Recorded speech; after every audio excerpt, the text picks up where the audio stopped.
பாசிப்பயிரும் குதிரைவாளியும் கலந்த தோசை சூப்பராக இருக்குது பாருங்க. வாங்க எப்படி செய்யலாம்னு பார்க்கலாம். என் அன்பு உள்ளங்களுக்கு வணக்கம். அன்னைக்கு குதிரைவாளி ஒரு கப் எடுத்துருக்குறேங்க. பாசிப்பயிறு இதே கப்லேயே ஒரு கப் எடுத்துக்கிட்டேங்க. நீங்கள் குதிரைவாளிக்கு பதிலாக சாமை தெனை எது வேணாலும் போட்டுக்கலாங்க. நான் இது ரெண்டையும் சேர்த்து நைட்டே ஊற வைக்கிறேங்க. காலையில் தோசை சுடுறதுக்காக இப்போ நைட்டே ஊற வைக்கிறேன். இது ஒரு 8 மணி நேரம் 7 மணி நேரம் 8 மணி நேரம் ஊறணுங்க. பாசிப்பயிரும் ஊறணும், அது ஒரு 8 மணி நேரமாவது ஊறணும். அதேமாரி சிறுதானியமும் ரொம்ப நேரம் ஊறணும். அப்போ தான் தோசை நமக்கு சூப்பராக வரும். தோசை ஊற்றலாம், இட்லி ஊற்றலாம், நம்ம விருப்பம்தான். நான் தோசைக்காக ஊற வைக்கிறேங்க. நான் நல்லா ஊறட்டுங்க, காலையில் பார்க்கலாம். இப்போ நம்ம நைட் ஊற வச்சோம் இல்லைங்களா, பாசிப்பயிரும் குதிரைவாளியும் இப்போ எப்படி ஊறி இருக்குது பாருங்க. பாசிப்பயிறு நல்லா ஊறிடுச்சுங்க. ஆனால் குதிரைவாளி ஊறுனா பெருசாக ஆகாது. தண்ணி நல்லா கழிஞ்சிட்டு வந்துடுறேங்க. இப்போ இதை நம்ம மிக்சியில் போட்டு நல்லா மைய அரைச்சிக்கலாங்க. இப்போ இது கூட ஒரு பெரிய வெங்காயம் நல்லா பெருசு பெருசாக கட் பண்ணிக்கோங்க. ஒரே ஒரு பச்சை மிளகாய் நீங்கள் போட விருப்பம் இருந்தால் போடுங்க, அப்படி இல்லைன்னா விட்டுருங்க. இல்லை வரமிளகாய் போடுறதாலும் போட்டுக்கலாம். இஞ்சி ஜீரகம், ஏன்னா நமக்கு பயிறு போட்டு செய்கிறோம் இல்லைங்களா, அதனால் ஜீரண சக்தி நல்லா ஆகிறதுக்காக தான் இஞ்சியும் ஜீரகமும் போடுறோம். இப்போ இது எல்லாமே ஒன்றா போட்டு அரைச்சிக்கலாங்க.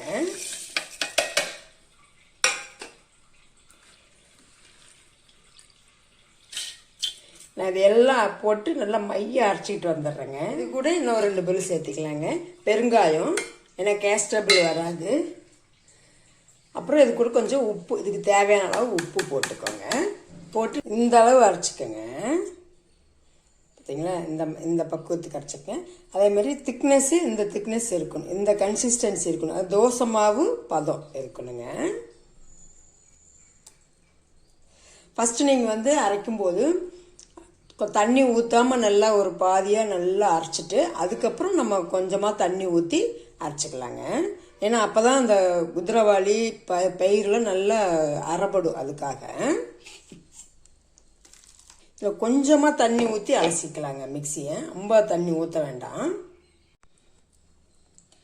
இந்த கன்சிஸ்டன்சி இருக்கணுங்க, தோசை மாவு பதம். நீங்கள் ரொம்பவும் தண்ணியை ஊற்ற வேண்டாம், ரொம்பவும் கெட்டியாக ஊற்ற வேண்டாம்.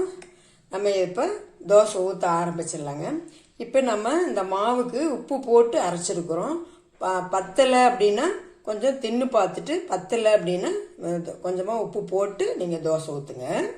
இந்த தோசைக்கு ஒரு சட்னி அரைச்சிடலாங்க. தேங்காய் சட்னி நல்லாயிருக்கும், சாம்பார் நல்லாயிருக்கும்.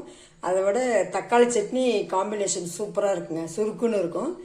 தக்காளி சட்னிக்கு பூண்டு ஒரு 10 பல் வச்சுருக்கேன். தக்காளி ஒரு 5 தக்காளி இந்தமாரி ஒரு 4 கட் பண்ணி எடுத்து வச்சுருக்கேங்க.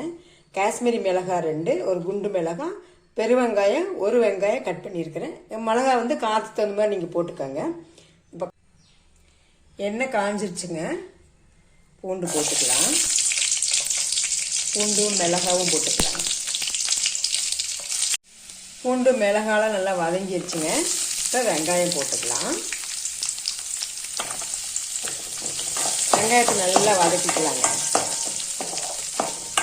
வெங்காயம் வதங்கிடுச்சுங்க. அந்த தக்காளியும் போட்டு நல்லா வதக்கலாங்க. இது கூட கொஞ்சம் தேவையான அளவு உப்பு போட்டு நல்லா வதக்கலாங்க.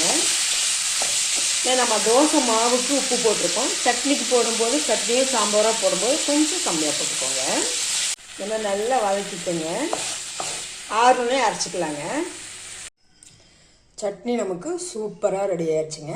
நீ அடுத்தது தோசை ஊற்றிடலாம். இங்கே தோசை கல் வச்சுருக்கேன், சூடாச்சு, ஊற்றிடலாம்.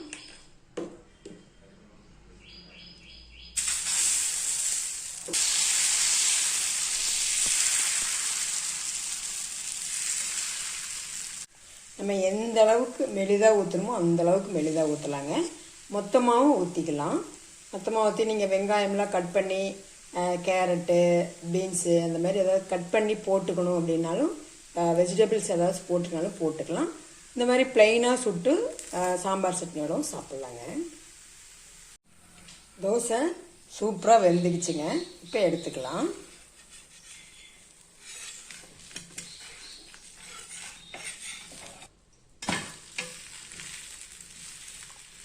வந்து 2 தடவை திருப்பி போட்டு சுட்டாதாங்க நல்லாயிருக்கும். நம்ம பருப்பு வகையெல்லாம் சேர்த்துருக்கோம். பாசிப்பயிரும் குதிரைவாளியும் கலந்த தோசை சூப்பராக ரெடி ஆயிடுச்சுங்க. குழந்தைங்கலேருந்து பெரியவங்க வரலும் எல்லாரும் சாப்பிட்லாம். நம்ம இது வந்து நைட்டு ஊற வச்சோமா, காலைல எந்திரிச்சோடனே அரைச்சோமா, சட்னி அரைச்சோமா, சாம்பாரோ ஏதோ ஒன்று வச்சோமா, சாப்பிட்டோமான் இருக்காங்க. ரொம்ப ஈஸி. இந்த மாவு வந்து நம்ம அரைச்சி புளிக்க வைக்கணும் அப்படிங்கிறதுலாம் இல்லைங்க. ஈஸியாக நம்ம செஞ்சிடலாம். உடம்புக்கும் ஆரோக்கியமானது. செஞ்சு பார்த்து எப்படி இருக்குதுன்னு கமெண்ட் பண்ணுங்கள், சப்போர்ட் பண்ணுங்கள், சப்ஸ்கிரைப் பண்ணுங்கள். தேங்க்யூ.